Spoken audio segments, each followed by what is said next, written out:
السلام علیکم، کیسی ہیں آپ؟ کیا آپ جہانگیر شاہ بات کر رہے ہیں؟ دوسری طرف سے آنے والی آواز کو وہ صاف پہچان چکے تھے۔ ان کا دل چاہ رہا تھا کہ وہ غصے سے کچھ کر بیٹھے۔ ان کی بیٹی کی زندگی تباہ کر کے، ان کی عزت کو ساری دنیا کے سامنے نیلام کر کے وہ انسان ان کا حال جان رہا تھا۔ ان سے پوچھ رہا تھا کہ کیسا ہے وہ شخص جس کو اس نے برباد کیا ہے۔ یہ سب چھوڑو، یہ بتاؤ تم نے مجھے فون کیوں کیا ہے؟ وہ غصے سے اس کے سلام کا جواب دیے بنا بولے۔ میں نے آپ کو فون اس لیے کیا تھا کیونکہ میں نے آپ کو کچھ ڈیٹیل سینڈ کی تھی آپ کے بھتیجے کے بارے میں کہ وہ آپ کے بزنس کو کافی برے طریقے سے خراب کر رہا ہے۔ اگر یہ کہوں کہ وہ دیمک کی طرح آپ کے بزنس کو کھا رہا ہے تو یہ غلط ہرگز نہیں ہوگا۔ میں آپ کو محتاط رہنے کے لیے کہہ رہا ہوں۔ آپ کے بھتیجے نے آپ کے بزنس میں کافی زیادہ بربادیاں کی ہیں۔ اس پر بہت بڑا فراڈ کا کیس بن سکتا ہے۔ اور آئندہ کبھی اندھا اعتبار مت کریں کہ وہ آپ کو لوٹ کر کھا جائے۔ ہر چیز کی ایک حد ہوتی ہے، لیکن آپ نے اپنے بھتیجے کی کوئی حد نہیں بنائی۔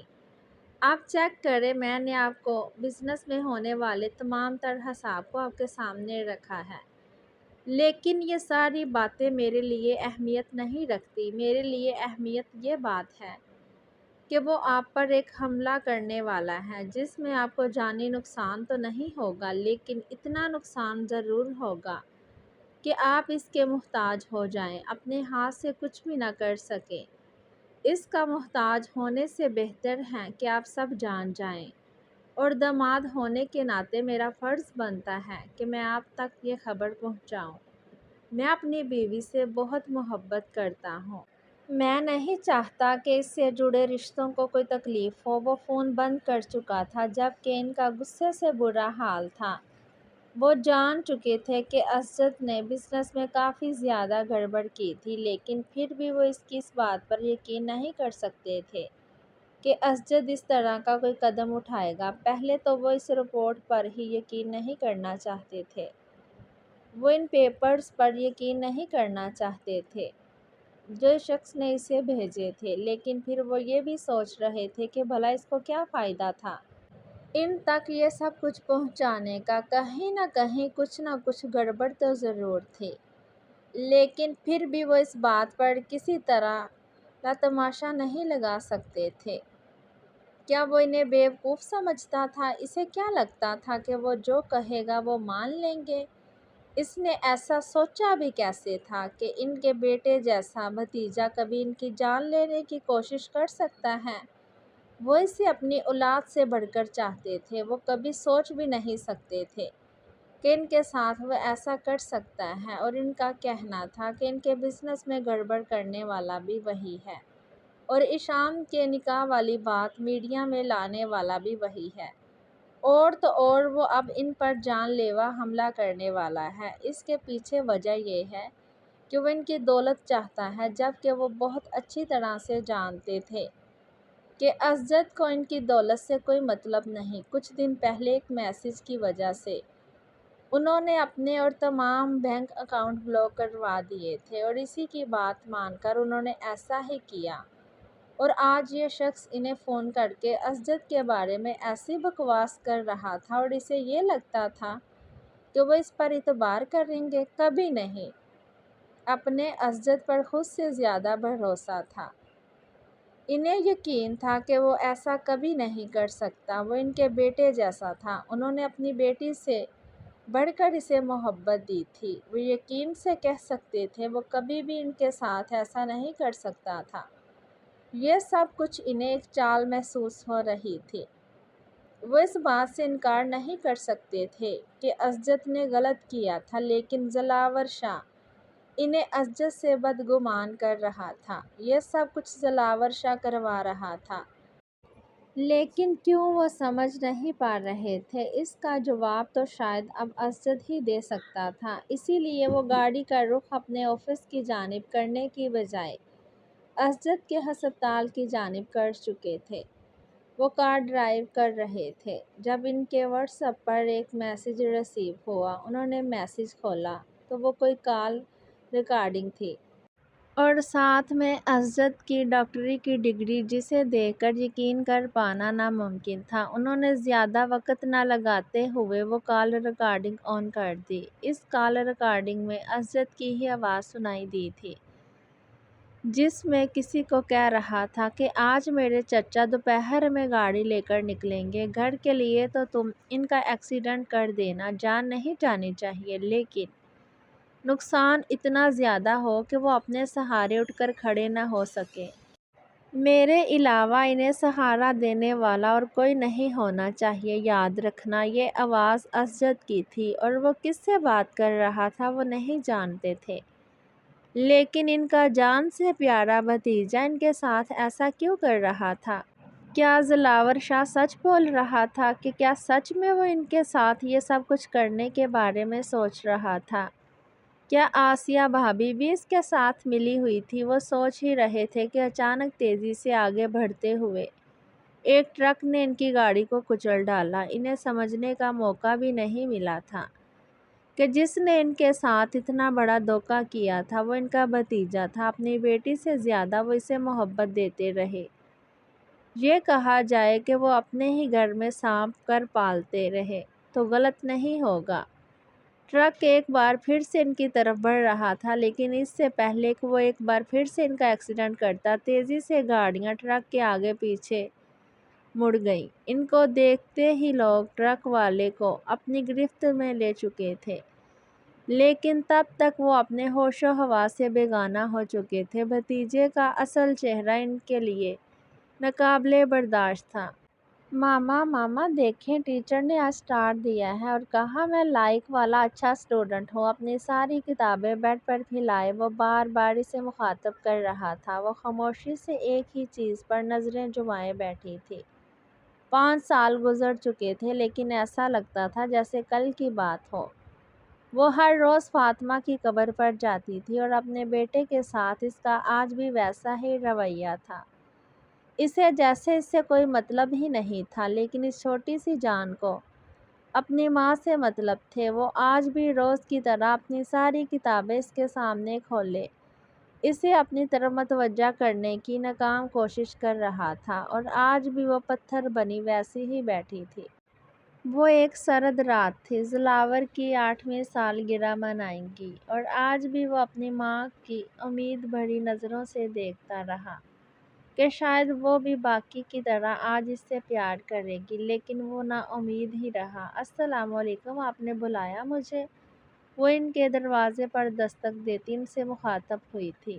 شاہ صاحب نے ہاں میں سر ہلاتے ہوئے اسے کمرے میں آنے کی اجازت دی تو وہ خاموشی سے چلتی کرسی پر آ کر بیٹھ گئی۔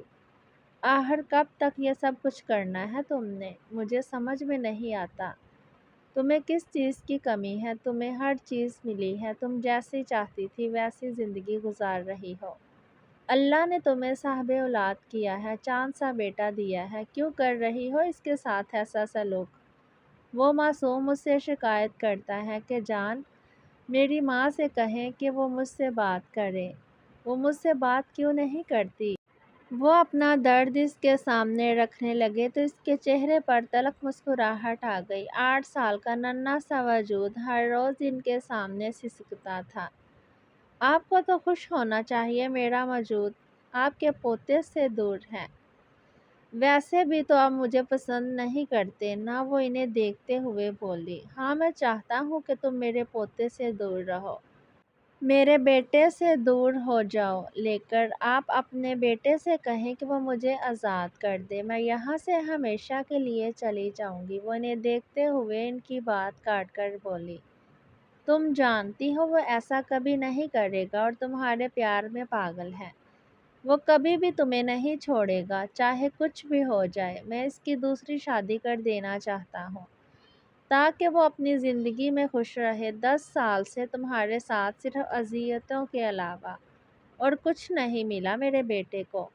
تم سے محبت کی سزا سہ رہا ہے، کیا تم اس سے بات نہیں کر سکتی؟ یہ رشتہ اور تم صرف اس کی تکلیف کی وجہ ہو۔ بس ختم کرو اس رشتے کو، یہیں پر میرے بیٹے کو آزاد کرو، چلے جاؤ یہاں سے۔